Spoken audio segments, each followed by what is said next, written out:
AP assembly ఎన్నికల్లో అభ్యర్థుల ప్రచారం ఒకెత్తైతే వారి అభిమానుల వినూత్న ప్రచారం సోషల్ మీడియాలో హైలైట్గా నిలిచింది.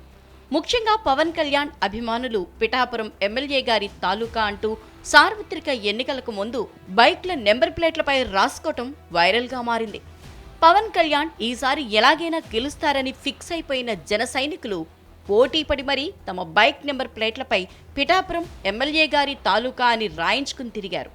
ఈ ట్రెండ్ పై తాజాగా AP deputy CM Pawan Kalyan సరదా కామెంట్స్ చేశారు. పిఠాపురం పర్యటనలో ఉన్న పవన్ కళ్యాణ్ బుధవారం నిర్వహించిన వారాహి బహిరంగ సభలో ప్రసంగించారు. అందులో ఎమ్మెల్యే గారి తాలూకా అని నెంబర్ ప్లేట్ పై రాసుకోవటంపై స్పందించారు. దయచేసి ఎవరు నెంబర్ ప్లేట్ పై అలా రాసుకోవద్దని సూచించారు.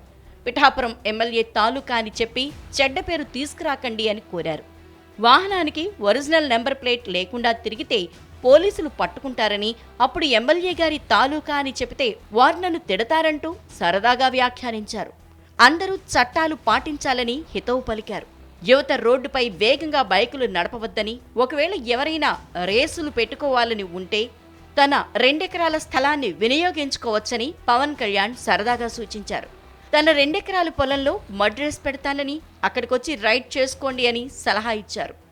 బైక్ రేస్ కోసం వచ్చే వాళ్లకు హెల్మెట్లు, సేఫ్టీ గార్డులు, ఇతర రక్షణ పరికరాలు కూడా అందుబాటులో ఉంచుతానని చెప్పారు. మీరు ఎమ్మెల్యే గారి తాలూకా, పిఠాపురం ఎమ్మెల్యే గారి తాలూకా అని జాగ్రత్త, చెడ్డ పేరు తీసుకురాకండి. పోలీస్ అధికారులు, ఆర్టీఓ అధికారులు ఆపి మీ నెంబర్ ప్లేట్ ఏదంటే మా పిఠాపురం తాలూకా అని చెప్పకండి, కొడతారు, నన్ను తిడతారు. అలాగే 1 వేలో వెళ్ళిపోతా ఏంటి ఇదంటే పిఠాపురం తాలూకా ఎమ్మెల్యే మాకు అలా కాదు. మనం పాటించకపోతే ఎట్లా? అందరూ చట్టాలు పాటించాలని చెప్పే స్థితిలో ఉండి మనం కూడా చట్టాలను పాటించాలి. మీరు సరదాగా హుషారుగా చేయండి. అప్పుడప్పుడు కావాలంటే నాకు 2 ఎకరాల స్థలం ఉంది కదా, అక్కడ వచ్చి మీరు కావాలంటే బైక్ వేసుకుని తిరగండి. కావాలంటే మీకు కావాలంటే ఒక మడ్ రేస్ పెడతాను, అక్కడ ఓ బైక్ రేస్ పెడదాం. మీరు కొంచెం అక్కడ ఆడుకుని దెబ్బలు తగలకుండా హెల్మెట్లు, బాడీ ఆర్మర్ ఇచ్చి మీరు తిరగండి. మీరు బాగుండాలనే కదా మేము అందరం చేసేది.